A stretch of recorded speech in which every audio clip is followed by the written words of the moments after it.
नमस्कार मित्रांनो, डॉक्टर योगेश शिंदे सरांच्या युट्यूब चॅनल आपलं सर्वांचं स्वागत आहे. मित्रांनो, या व्हिडिओमध्ये आपल्यासोबत लता वाल्मिक कांगर्टे हे कुटुंबही येत आहेत. यांना 20 वर्षांनंतर त्यांच्या घरामध्ये पुत्ररत्न प्राप्त झालेला आहे. हा जो त्यांचा प्रवास होता, अपत्य नसल्यापासून ते प्राप्तीपर्यंत कसा झाला, चला आता आपण ते चर्चा करूया. दादा नमस्कार, आपलं नाव पत्ता सांगा. माईकवर. बर दादा, तुम्हाला कसं वाटतंय तुमच्या घरामध्ये पुत्र झाले, तुम्ही बाबा झालेत, 20 वर्षांनंतर तुमच्या घरामध्ये आनंद आलेला आहे, कसं वाटतं? तुमच्या भावना कशा आहेत? चांगलं वाटतं. याच्या तुम्ही बऱ्याच ठिकाणी दाखवलं होतं, कुठं कुठं दाखवलं होतं? खूप दाखिला. बर, अनेक दवाखाने केले, पैसा खर्च केला, पण कुठंच तुम्हाला यश आलं नाही. मग तुम्हाला सरांची माहिती कशी भेटली होती? आमचे चुलत सालीच होते. बर, अच्छा, तुमचे नातेवाईक होते, त्यांनी तो गुण आला होता, त्यांनी तुम्हाला सांगितलं शिंदे सराकडे जा. अच्छा, मग ज्यावेळेस तुम्ही सरांची भेट घेतली, सर तुम्हाला काय म्हणले? चांगलं वाटलं.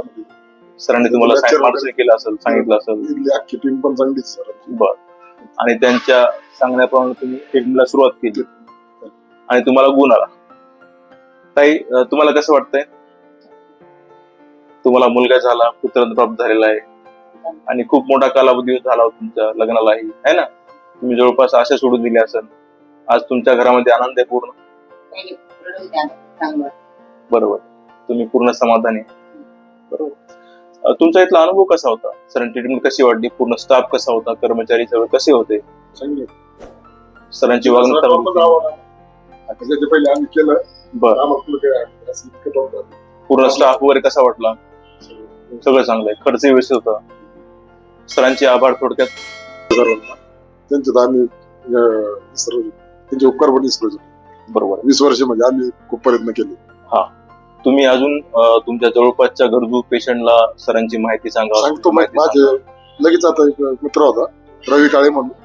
बरं, त्यांना पण मुलगी झाली. अच्छा, त्यांना इथं गुण आला. मला 14-15 आणि तुम्हाला नॅचरल झालेलं आहे ना बाळा? मला आता नॅचरल झालं. खूप चांगली गोष्ट आहे. ठीक आहे. शेवटी मित्रांनो, मी आणि मी परिवाराच्या कुटुंबाला शुभेच्छा देतो. त्यांनी त्यांच्या भावना व्यक्त केल्या, त्याबद्दल त्यांचे आभार.